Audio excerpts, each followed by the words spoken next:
Sir Urdu poet बनने के लिए क्या करना होगा? उर्दू पोइट बनने के लिए सबसे पहले तो आपको उर्दू की वोकैबुलरी बढ़ानी होगी, उर्दू के शब्दों का भंडार अपना विस्तृत करना होगा, बढ़ाना होगा। उसके बाद आपको उच्चारण पर ध्यान देना होगा, उच्चारण पर, उच्चारण, तलफ़ुज़, इस पर ध्यान देना बहुत ज़रूरी है। उसके बाद तमाम शोरा को यानी शायरों को पढ़ना होगा और देखना होगा कि वो किस तरह की शायरी करते थे।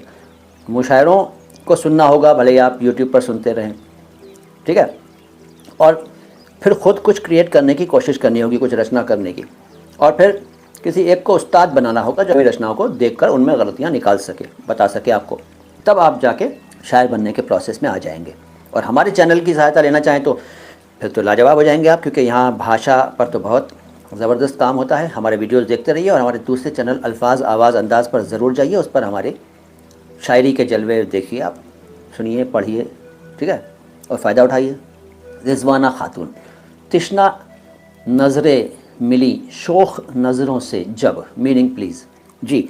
तृष्णा शब्द का मतलब होता है देखो एक संस्कृत में शब्द है तृष्णा, तृष्णा यानी प्यास, ठीक है। तृष्णा नज़र के मतलब है जो नज़रें प्यासी थीं, प्यासी नज़रें मिली शोख नज़रों से। शोख का मतलब होता है चंचल, शरारती, तो शरारती नज़रों से प्यासी नज़रें मिली, ये इसका अर्थ है। नाचीज़ का मतलब क्या है? देखो नाचीज़ आजिज़ी से अपने आप को कहते हैं, इनकिसारी के साथ, आजिज़ी के साथ जब हम बात करते हैं किसी से तो अपने लिए अपने को नाचीज़ कहते हैं। बहुत अदब व आदाब से जब हम बात करते हैं ना, हिंदी में है ये तुच्छ, तुच्छ प्राणी, कहते हैं ये तुच्छ प्राणी आपके किस काम आ सकता है बताइए। इसको उर्दू में कहेंगे ये नाचीज़ आपके किस काम आ सकता है बताइए।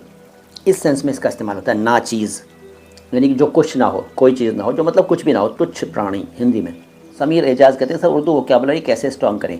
समीर, उर्दू वोकैबुलरी स्ट्रॉन्ग करने के लिए आप उर्दू के अखबार पढ़ा करें, उर्दू के मैगज़ीन्स पढ़ा करें और हमारे चैनल के वीडियोस सुना करें, देखा करें, ठीक है। ज़्यादा अच्छी उर्दू बोलने वालों को सुना करें, वर्ड पावर अच्छी होने लगेगी। लेकिन माय हिंदी माय उर्दू पर अगर आप ज़्यादा आएंगे, ज़्यादा हमारे वीडियोस देखेंगे, रोज़ाना कुछ वीडियोस देख लिया करेंगे, तो आप यकीन मानिए बहुत जल्दी सीखेंगे आप, बशर्ते कि आप ध्यान से सुने और मेरे द्वारा बताई गई बातों की प्रैक्टिस भी करें, ठीक है ना। तो ये आप करके देखिए, आपको फ़ायदा होगा।